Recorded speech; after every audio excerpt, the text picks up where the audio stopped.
London to talk about this timeless classic. It is so good to see you again. And have you seen it in 3D yet, Kate?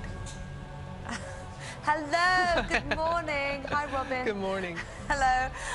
Good morning.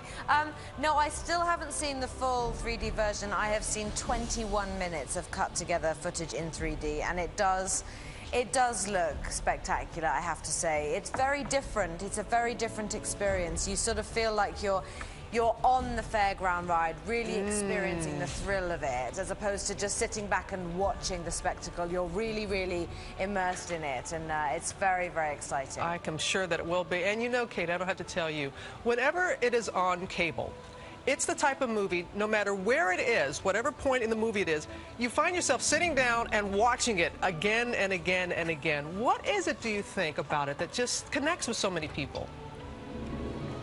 I don't know. I mean, I wish I had, you know, an answer that I could churn out and speak very articulately about what it is that really does strike a chord with people. I think it's something to do with, obviously, the ship and the historical element of the story of the sinking of the ship itself, but also the love story, you know, the rich girl and the guy from steerage who happens to look quite cute along the way, and the intensity of that, plus the dialogue. You know, the script was very, very good. I think all of those components, how wonderful it looks, and also the score, the music was so spectacular. I was just listening actually to the clip you were playing before I came on, and really remembering that music and how, you know, it's unmistakably Titanic, unmistakably, and there's something very poignant about that, I think, as well. That's right. I was hoping you were going to say steerage, so you know, the guy in steerage like that. What was your favorite scene?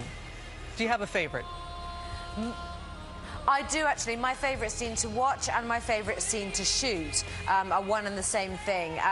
The party when Rose joins Jack in steerage, and there's all the dancing when I go right up on my tippy toes like that.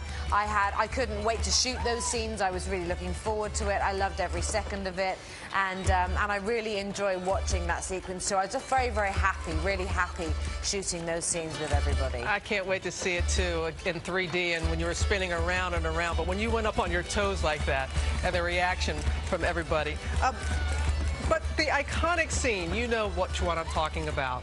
The one of you and Jack there at the bow. That's the one that's just, it's a part of cinema history. Tell us about how that was shot. I know, I can never get on a boat without someone saying to me, "Oh, do you mind? Can we just go out the front? Can we just go out the back? Do you mind? It's just for my mum."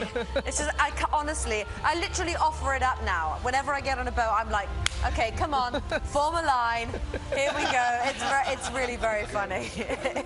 But it does happen, and it will happen for the rest of my life, I'm sure. I know, but shooting that scene, you know, I look back on it, and all I remember is it was always a rush, because we shot it maybe 4 or 5 times, if not more, actually, just because Jim Cameron wanted the option of various different lights in the sky. I think that's the only way I can put it, you know, depending on what the sun was doing. So there'd always be this terrible rush, like, "Oh my God, the sun's in the perfect spot. Come on, Kate, Leo, up onto the bow." And we would just rush up there and often be shooting really, really quickly.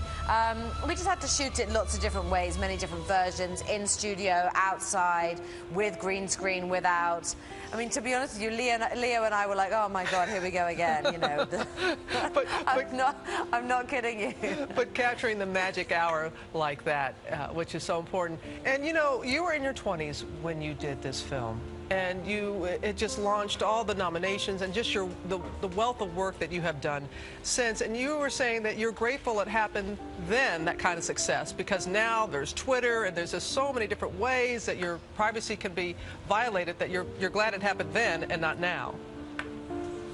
Oh, I am so grateful that it happened then. Yeah, I mean, I think that now being I mean, I turned 21 on that movie, and by the time it came out, I think I was 22 or almost 22.